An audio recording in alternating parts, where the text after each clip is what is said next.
I finally got around to reading Tokyo Ghoul, and oh my god, was it amazing.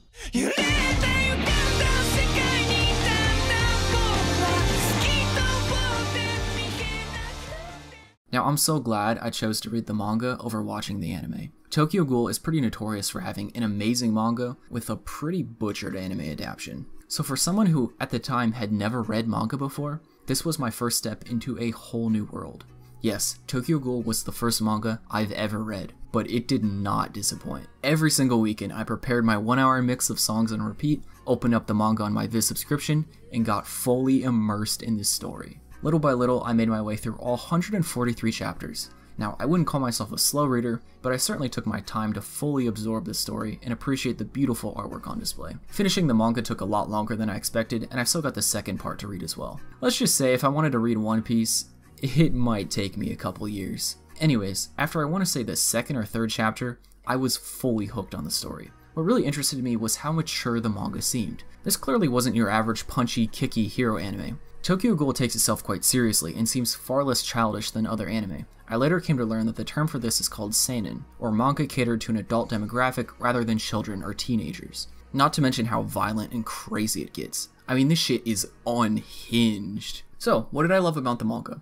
Firstly, the writing is excellent. I love me some action, and the fights are paced so well throughout the story. They have really satisfying build-ups and payoffs. It's very easy to get lost in the story because it wastes no time when getting to the action. And when everything inevitably falls apart each arc, the artist's amazing use of borderline psychological horror always catches you off guard. The strong use of repetition and wild paneling almost makes you want to double check you're still reading the same manga. I mean, it was only a few chapters ago when everyone was so calm and peaceful. Something else that immediately set this story apart from others was the lack of clarity around who's actually the enemy. Ghouls, doves, wards, humans, you name it. We got to see the perspective of everyone in the conflict that carried the story, and neither of them seemed to be in the right or wrong. I honestly think that's a huge lesson I took away from this. The importance of perspective. Everyone in life has their reasons, and it's completely unfair to box someone in as entirely good or entirely evil. Ghouls just want to live their life and protect their families, while doves are merely doing the same. Whoever is right or wrong at any given moment in the story is impossible to tell. Well, besides Jason.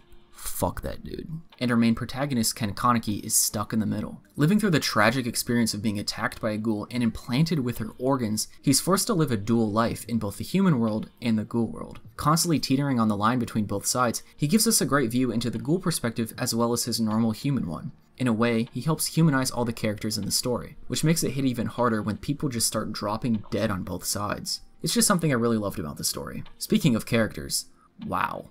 I loved them all. Some of my favorites besides Kaneki have to be Koutarou, Amon, Juuzou, Touka, Banjo, and Tatara. You also can't forget the devious Tsukiyama. Throughout the entire course of the manga, that man had nothing on his mind except eating Kaneki. Even now, I can't trust him. Juuzou was crazy at first, but learning about his backstory gave me a whole new perspective on him. His blind confidence and sadistic nature makes him really appealing, and I can see why he's one of the most popular characters. Amon is the one who keeps the investigators grounded. Him and Kaneki frequently face off, which sparks his curiosity about the true nature of ghouls. He risks his life daily to fight at the front lines, and eventually met a tragic end. Touka holds down the fort in Atiku and has an on and off relationship with Kaneki. By day she acts innocent, but by night she ruthlessly hunts down investigators, ones she feels are threatening the safety of her family. Banjo's just a homie to Kaneki and Atiku, helping everyone escape Aogiri and raid Kano's lab. He's wholesome and always puts in the work despite not being the strongest. Tatara is the co-leader of Aogiri besides Noro and is absolutely menacing. His design is so badass, and he always has a cool head while killing doves, ghouls, or really anyone in his path to serve the king. But the man of the show has to be Kaneki. I've never seen a character undergo such a multitude of tragic events, one after the other, and still live to tell the tale. So you know how people's hair can turn gray when they're under a lot of stress? Yeah, this kid's hair was bleach white at age 18. First it was becoming a ghoul and clinging to his humanity, then it was the relentless torture at the hands of Yomori, and eventually it was the countless deaths of everyone he cared for. Kaneki was forced to abandon his past hopes and dreams altogether, and adopt a more sadistic and twisted worldview. Shaped by the world around him, his transformation from an innocent college student to one of the most ruthless ghouls in the world was astonishing to read.